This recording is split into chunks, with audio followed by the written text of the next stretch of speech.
असलामुअलैकुम and welcome to industrial chemist guidance YouTube channel. आज की इस वीडियो में हम बात करेंगे regarding the interview soft skills.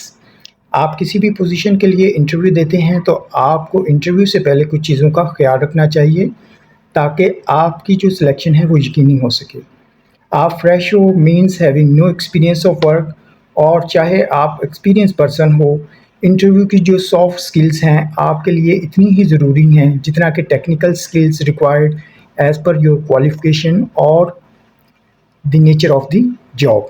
So let's start the video to understand the concept of soft skills for interview. सबसे पहले हम बात करेंगे regarding your CV, because your CV is the most important document throughout your hiring process, because it's the only document which represents you in a company in your absence. So your CV should be clear, to the point and technically strong होना चाहिए। For example अगर हम इस slide की background की बात करें तो everyone obviously observe it's white colour, लेकिन अगर मैं आप लोगों से ये पूछूं कि इसमें जो ब्लू कलर के जो शेड्स यूज़ हुए हैं टेक्स्ट में वो कितने टाइप्स के हैं और इनके कौन कौन से शेड्स के नेम्स हैं, तो माइट बी आप लिटिल बिट जो है वो कंफ्यूज हों कि ये कितने इसमें शेड यूज़ हुए हैं। तो इसी तरह एग्जाम्पल का मकसद ये है कि आपकी जो सीवी है वो इतना क्लियर और टू द पॉइंट होना चाहिए कि आप अगर इसको किसी भी जगहों पे उसको सेंड करें, किसी से शेयर करें जॉब के लिए, तो ऑब्वियसली जो रिक्रूटर है वो उसको क्लियरली अंडरस्टैंड कर सके, उसको फर्स्ट लुक में पता चल जाए कि आपकी क्या स्ट्रेंथ है और आप किस पोस्ट के लिए क्या आप जो है आपकी स्ट्रेंथ है। तो आपने अपनी जो सीवी है उसको टू दी पॉइंट, क्लियर और अंडरस्टैंडेबल रखना है। इसमें अगर आपको किसी किस्म की कोई कन्फ्यूजन है या आपको प्रॉब्लम आ रही है कि आपने डिज़ाइनिंग के बाद कंटेंट्स के हवाले से ख़ास तौर पे किस तरह सीवी को डिज़ाइन करना है एज ए केमिस्ट या एज ए फार्मा में टेक्निकल पर्सन के तौर पे, तो आपने इस वीडियो के लिंक के अंदर, आपको डिस्क्रिप्शन के अंदर एक लिंक दिया गया है कि how to make an effective resume, तो आप उसको भी कंसल्ट कर सकते हैं to make your CV effective for the post. अगर हम इम्पोर्टेंस ऑफ इंटरव्यू स्किल्स की बात करें कि why it's important to learn about it, इसका आंसर ये है क्योंकि मार्केट के अंदर जॉब्स जो हैं वो आपको पता है बहुत कम आ रही हैं और जो अप्लाई करने वाले लोग हैं वो बहुत ज़्यादा हैं। So you have to segregate yourself with the others by improving your interview skills to increase your selection chances.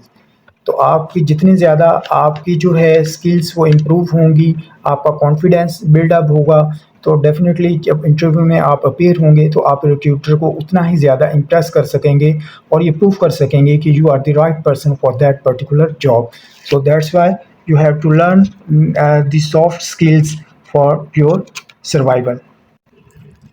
अच्छा, यहाँ पे स्लाइड में आप कुछ एमोजीज देखेंगे, तो आपको देखेंगे कि फ़र्स्ट उसमें जो है कुछ जो है वो हैप्पी वाले, अवेयर्स वाले जो इम्प्रेशंस आपको नज़र आएंगे, जबकि सेकंड रो में जो है वो इम्प्रेशन जो हैं कुछ अच्छे नहीं हैं। ठीक है, तो रीज़न क्या है? रीज़न यही है कि देखें, जो लोग जो है ऑलरेडी इस प्रोसेस से गुज़र चुके होते हैं या वो इसके मुताबिक जो है ख़ुद को प्रिपेयर्ड कर चुके होते हैं, तो उनके लिए तो एक रूटीन की बात होती है कि वो उसको एक्सेप्ट कर रहे होते हैं, उनको आइडिया होता है, वो खुशी का इजहार करते हैं। लेकिन जब आपको इस प्रोसेस से नहीं गुज़रे हुए और आपने इसके मुताबिक जो है कहीं से कंसल्ट नहीं किया, उसकी तैयारी नहीं की, या आपकी प्रेजेंटेशन जो स्किल्स हैं वो इतनी अच्छी नहीं हैं, ठीक है, तो वहाँ पे क्या होगा कि जब भी आपको कोई इंटरव्यू के लिए कॉल आएगी तो आप जो है वो वहाँ पे बहुत ज़्यादा सरप्राइज़ होंगे या आप बहुत ज़्यादा जो है वो सैडनेस की फीलिंग के साथ जो है आप अपीयर होंगे। तो हमने ये जो सॉफ्ट स्किल्स का जो टॉपिक है इसका मकसद ही ये है कि आपकी जो अपीयरेंस है वो जो फर्स्ट लाइन वाली जो है उसके अंदर हमने फॉल करना है, ना कि सेकंड लाइन के अंदर। ठीक है, interview imagination mean when ever you receive A call for interview, you just imagine himself के इंटरव्यू में पैनल के अंदर बहुत ही एक्सपीरियंस लोग होंगे, और चूँकि मेरा ऑलरेडी कोई एक्सपीरियंस भी नहीं है, आइडिया भी नहीं है कि किस टाइप के क्वेश्चन पूछे जाएंगे, मैं कैसे आंसर का जवाब दूंगा, confuse situation in your mind and say let's see क्या होता है, और and make no preparation for the interview. ठीक है, ये सबसे जो है वो ख़तरनाक चीज़ है कि आप इमेजिनेट करते हो और उसे इमेजिनेट करने के बाद आप उसके बाद खुद से एक डिसीजन ले लेते हो कि चूँकि ये कोई बहुत लेंथी या टफ़ प्रोसेस है और आपको उसका किसी किस्म का आइडिया नहीं है, तो किसी किस्म की कोई तैयारी करने की भी ज़रूरत नहीं है। तो सिंपली ये है कि अल्लाह खैर करेगा, लेट्स सी देखते हैं क्या होता है। तो वो जो आप इस माइंडसेट के साथ अगर आप इंटरव्यू के अंदर अपीयर हो गए, तो फिर आपके सिलेक्शन के चांसेस सॉरी टू से बहुत कम होते हैं। ठीक है? उसके बाद फिर यही होता है कि आप ये कहते हो कि मैंने बहुत सारी जगहों पे अप्लाई किया है और इंटरव्यूज़ भी दिए हैं, लेकिन जो है वो फाइनल कॉल या उसके बाद दोबारा किसी किस्म का कोई रिस्पॉन्स नहीं मिला। तो वो जो है जो रिक्रूटर है, वो पीआर के अगेंस्ट लोगों को हायर कर लेते हैं, तो इस वजह से जो है हमें कोई कॉल नहीं कर रहा। हालाँकि ऐसे नहीं होता, वो कहीं न कहीं जो है आप लोगों के भी कुछ बीच में जो है वो गैप्स होते हैं, तो इन्हीं गैप्स को जो है हम कवर करने की कोशिश कर रहे हैं। अच्छा, एक चीज़ तो थी इमेजिनेशन, आपने सिंपल इमेजिनेशन किया, खुद से डिसीजन लिया और आपने जो है विथड्रॉ कर लिया, डे 1 से ही आपने विथड्रॉ कर लिया कि मैं ये नहीं कर सकता। सेकंड ये है कि आप उसके बारे में थिंकिंग करते हो, ठीक है? और that's entirely different than the imagination, ठीक है? इसमें आप इंटरव्यू के मुतल्लिक सोचते हैं, ठीक है? मुख्तलिफ़ चीज़ों को कंसल्ट करते हैं, स्पेशली आजकल सोशल मीडिया है, आप उससे कंसल्ट करते हो, अपने दोस्त जो हैं आपके ऑलरेडी जो कहीं जॉब कर रहे होते हैं, जो आपके सीनियर्स हैं, आप उनसे कंसल्ट करते हो और उसके बाद क्या करते हो, आप इंटरव्यू की प्रिपरेशन करते हो, ठीक है? तो ये जो है, ये राइट वे है कि आपको अगर कभी भी आप फ्रेश हो, आप अप्लाई करते हो किसी जॉब के लिए, तो किस तरीके से आपने आगे बढ़ना है, ठीक है? तो आपने उस पर्टिकुलर जॉब के लिए कंसल्ट करने के बाद अपनी डायरेक्शन को डिफ़ाइन करने के बाद आपने उसकी प्रिपरेशन करनी है और फिर आपने इंटरव्यू के अंदर जो है वो अपीयर होना है। नेक्स्ट जो है ये अक्सर हमने सुना होगा कि please have a seat means आप जब भी इंटरव्यू के लिए अपीयर्स होते हैं, तो वहाँ पे आप अकेले कैंडिडेट नहीं होते, ठीक है? एक सीट के लिए बहुत सारे लोग जो है वो अप्लाई करते हैं। तो फर्स्ट स्टेप में सीवी बेस्ड इवैल्यूएशन होता है और सेकंड फेज़ में इंटरव्यू बेस्ड इवैल्यूएशन जो का प्रोसेस जो है वो स्टार्ट हो जाता है, जिसमें इंटरव्यू स्किल्स और technical skills questions and answer जो हैं वो दोनों शामिल हैं। सो सिंपली कहने का मतलब ये है कि आपके लिए एज़ सच सीट किसी भी जगह पे वो नहीं होती, ठीक है? जो ये जो सेंटेंस है ना प्लीज़ हैव अ सीट, कि सीट नहीं होती, ये जस्ट एक फ़ॉर्मेलिटी होती है कि आपको कहा जाता है, आपने अपने नॉलेज, अपने जो है एक्सपीरियंस और वो अपनी प्रेज़ेंटेशन के अगेंस्ट जो है वहाँ पे ये प्रूफ़ करना है कि you are the right person for that particular job और आपने उसको जो है कन्विंस करना है कि आप जो है वो बिल्कुल जो है वो फिट हो इस जॉब के लिए। तो वो फिर इसमें ये है कि आप अपनी पोजीशन जो है वो खुद से जो है वहाँ पे वो मेक श्योर करते हो। Interview day is the most important day in your life, क्योंकि इससे आपकी लाइफ कैरियर डिसाइड होता है। So interview day is not the day wash your face and then face, you have to prepare yourself by all means as we discuss next. First, make a practice for interview himself or through a friend. इससे आपको थोड़ा confidence मिलेगा। CV की copy और other related documents जो हैं वो आपके पास होने चाहिए जब आप इंटरव्यू के लिए अपीयर्स हों। दो पॉइंट्स को हम फर्दर जो है वो डिटेल में डिस्कस करेंगे। एक तो ये है कि रिसर्च अबाउट द कंपनी जिसमें आपने इंटरव्यू देना है, ठीक है? तो उसकी थोड़ी-सी डिटेल जो है वो आपको ऑलरेडी जो है उस कंपनी के बारे में पता होना चाहिए और सेकंड जो है हम बात करेंगे थोड़ा-सा डिटेल के अंदर regarding your dressing. Learn about the company mean whenever you have to call for an interview, you have to research about the company profile. इससे आपको बहुत सी चीज़ों का आइडिया हो जाएगा।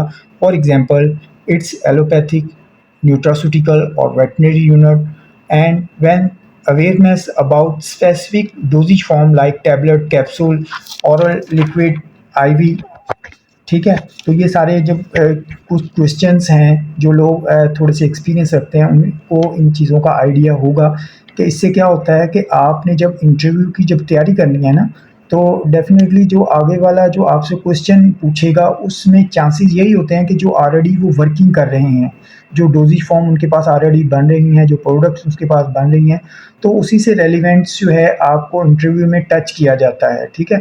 तो अगर आपको ऑलरेडी आइडिया है उस कंपनी से रेलेवेंट कि वो किस टाइप की जो है एक्टिविटीज़, मैन्युफैक्चरिंग एक्टिविटीज़ में इन्वॉल्वड है, तो आप उसी के मुताबिक अपनी जो है प्रिपरेशन को उसी के मुताबिक कोशिश करें तैयार करने की।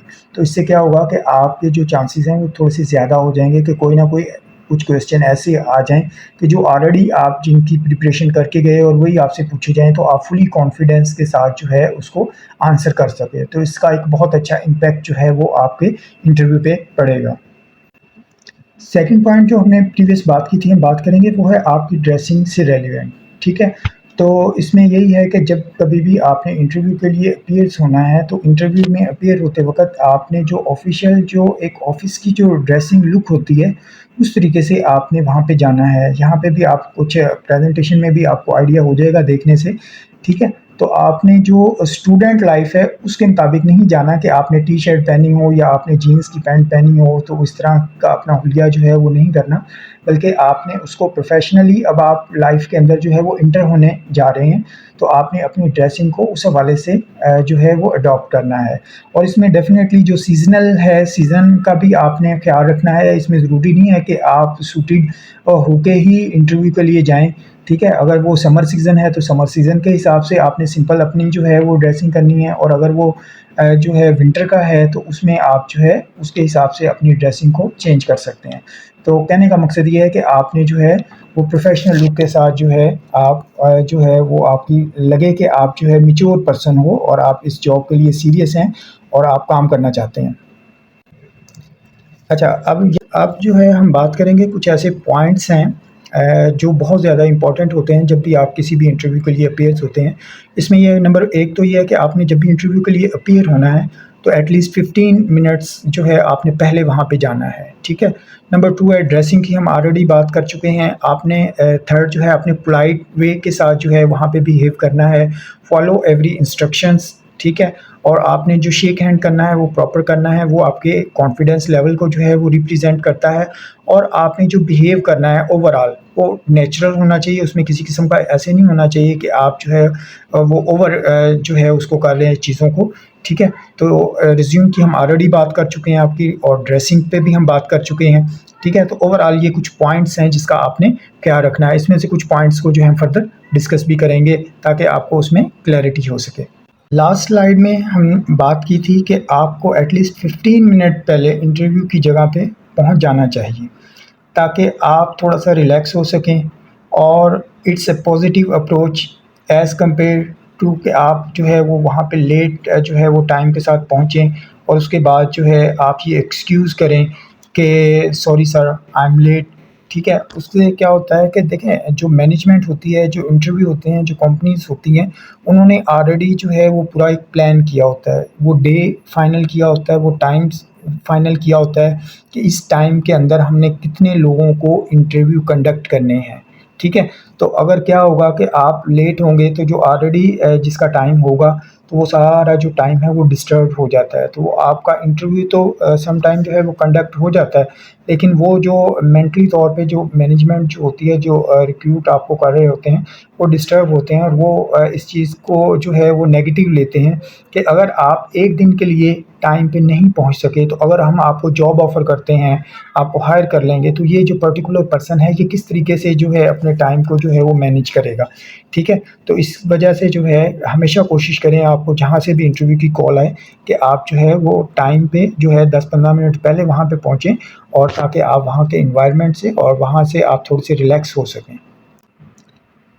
ठीक है, प्रीवियस जितनी भी स्लाइड्स हैं, उसमें हम बार-बार एक चीज़ की जो है वो बात कर रहे हैं कि कॉन्फिडेंस लेवल, ठीक है? तो ये जो स्लाइड है इसको आपने बहुत केयरफुली देखें, तो यहाँ पे आपको नंबर ऑफ जो है पॉइंट्स वो नज़र आएँगे कि किस तरीके से कौन-कौन सी चीज़ें जो हैं, जो आपकी पॉइंट आउट होती हैं कि वो आपका कॉन्फिडेंस लेवल जो है उससे शो ऑफ होता है, ठीक है? तो यहाँ पे आप देखें कि इंटरव्यू में आपकी जो आइज़ कॉन्टैक्ट्स हैं, वो बहुत अच्छा होना चाहिए। It's represent your confidence level, ठीक है? आप प्रॉपर शेक हैंड नहीं करते, ये भी इस चीज़ को शो ऑफ करता है कि आप जो है आपके अंदर जो है वो कॉन्फिडेंस का लेवल नहीं है, ठीक है, आपकी जो फेसिंग है, फेस के जो इम्प्रेशंस है उस पे किसी का स्माइल नहीं होता, बल्कि आप कंफ्यूज्ड होते हो। ठीक है, आपकी सिटिंग पोजीशन जो है वो बड़ा मैटर करती है कि आप किस तरीके से सिटिंग कर रहे हो। ठीक है, तो ये ओवरऑल जो पॉइंट्स हैं इनको आपने ख्याल रखना है कि जब भी आप इंटरव्यू के लिए जाएं तो आपका जो ओवरऑल जो आपकी बॉडी लैंग्वेज है वो इस तरह की रिप्रेजेंट करे कि आप बहुत जो है वो आपके अंदर कॉन्फिडेंस है, फुली कॉन्फिडेंट हो। ठीक है, तो इससे क्या होगा कि आपका बहुत अच्छा जो है वो इम्प्रेशन जाएगा।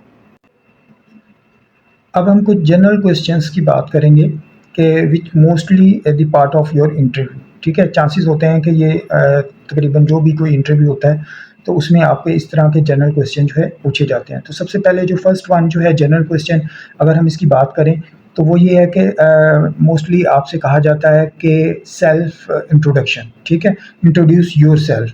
ठीक है, तो इसके अगेंस्ट ये है कि आपको पहले से जो है आप इंग्लिश में या उर्दू में जिस तरह आप कंफर्टेबल खुद को फील करते हैं उसके साथ आपने जो है 30 से सेकंड से लेके 45 सेकंड्स या 1 मिनट का मैक्सिमम जो है आपने टाइम के अंदर अंदर वो डिस्क्राइब करना है खुद को। ठीक है, उसमें आपकी एजुकेशन भी शामिल है, उसमें अगर आपका कोई प्रीवियस कोई एक्सपीरियंस है या आपकी कोई अचीवमेंट है। ठीक है, या आप इस जॉब को क्यों लेना चाहते हैं, इस फील्ड में क्यों आना चाहते हैं। ठीक है, तो ये ओवरऑल ये डिपेंड करता है आपके ऊपर कि आप अपने इंट्रोडक्शन के अंदर आपके कौन से स्ट्रॉन्ग पॉइंट्स हैं जिनको आप चाहते हो कि मैं जो है सामने वाला जो रिक्रूटर है उसके साथ डिस्कस करूं। लेकिन इस चीज़ का ख्याल रखना है कि आपके पास 30 टू 60 सेकेंड्स हैं, इसके अंदर अंदर ही आपने उसको एक सीक्वेंस के अंदर जो है आपने वो चीज़ें बतानी हैं। और इससे ये ऑलरेडी सारी चीज़ें जो है आपके सीवी के अंदर मेंशन्ड होती हैं।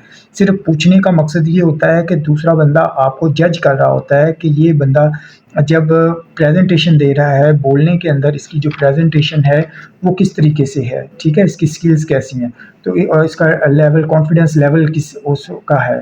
तो आपने इसको जो है वो अच्छे से प्रैक्टिस करनी है और ऑलरेडी आपने इसको जो है वो प्रिपेयर करके रखना है कि आपको और ये पूछा जाए तो किस तरीके से आपने इस क्वेश्चन को आंसर करना है। ठीक है, सेकंड जो जनरल क्वेश्चन है जो मैं समझता हूँ जो मोस्ट इम्पॉर्टेंट है वो ये है कि जब भी आप कहीं इंटरव्यू के लिए जाते हो, ठीक है, किसी भी इंडस्ट्री के लिए जाते हो, तो आपका response should be clear and broad regarding your future concern. ठीक है, वो अगर आपसे पूछते हैं कि भाई आप लेट्स सपोज आप फार्मा में जॉब के लिए आ रहे हो, फार्मा में क्यों आना चाहते हैं। ठीक है, तो आपके पास एक विजन होना चाहिए, आपके पास कोई जो है स्ट्रॉन्ग जो है उसके अगेंस्ट जो है आपके जो है विजन होना चाहिए कि क्यों आप जो है वो फार्मा के अंदर आना चाह रहे हैं। क्योंकि वो जानबूझ के आपको बाज़ दफ़ा क्वेश्चंस के अंदर कंफ्यूज करते हैं कि इसमें तो बहुत टफ जॉब है, इसमें तो पैसा नहीं है, इसमें तो फलां आपको बहुत स्ट्रगल करनी पड़ेगी। ठीक है, तो ये सारी चीज़ें एक साइड पे आप अगर डेफिनेटली आपने अपना टाइम दिया है, आपने सीवी ड्रॉप की है, इंटरव्यू के लिए अपीयर हुए हैं। ठीक है, तो आपको अगर इस तरह के क्वेश्चन का फेस करना पड़े तो आपको पहले से पता होना चाहिए कि आपने उसको किस तरीके से टैकल करना है, किस तरीके से हैंडल करना है कि क्यों आप इस जो पर्टिकुलर जॉब या इस पर्टिकुलर इंडस्ट्री या फील्ड के अगेंस्ट जो है वो खुद को जो है अपने कैरियर जो है वो स्टार्ट करना चाहते हैं। थर्ड जो क्वेश्चन है, जनरल क्वेश्चन की बात कर रहे हैं। थर्ड जनरल क्वेश्चन है कि if you have any experience the question regarding your previous job, why you want to move, so you have a solid reason and never use bad remarks for the previous company or management। ठीक है, इसकी क्या होती है कि mostly ये होता है 99% के जब भी हम पूछते हैं लोगों से कि आप पुरानी जॉब को क्यों चेंज करना चाहते हैं, तो वो उस कंपनी से गिला शिकवा करते हैं जो प्रीवियस उनकी जॉब है, या मैनेजमेंट से गिला शिकवा करते हैं। तो जो नई मैनेजमेंट है जहाँ पे आप अप्लाई कर रहे हैं उसके बारे में तो आपको 0% कोई आइडिया ही नहीं है। हो सकता है वहाँ पे भी सेम वही चीज़ें हों या उससे भी ज़्यादा हों। ठीक है, तो आप चूँकि उसको खुद से जब वो अपना दोगे माइंडसेट कि आपका माइंडसेट ये है, तो वो भी फिर आपको जो है उसी के अगेंस्ट जो है आपके रिमार्क्स जो है वो नोट डाउन करेगा और उसी तरीके से आपको जो है आपको रिस्पॉन्स मिलेगा फाइनल। ठीक है, तो इसमें पॉजिटिव यही है कि कभी भी आप जहाँ पे भी काम करते हो, ठीक है, किसी के बारे में भी आपको नेगेटिव रिमार्क्स कंपनी या मैनेजमेंट के बारे में नहीं देने, चीज़ों को पॉजिटिव लेना है और आपने कोई सॉलिड रीज़न जो है उसकी वो बतानी है कि क्यों आप जो है उसको चेंज करना चाहते हैं। उम्मीद करते हैं आज की ये वीडियो आपके लिए हेल्पफुल साबित होगी, और अगर अभी तक आपने चैनल को सब्सक्राइब नहीं किया तो चैनल को सब्सक्राइब करें ताकि लेटेस्ट इन्फॉर्मेशन और वीडियोस टाइमली आप तक पहुंच सकें। Thank you.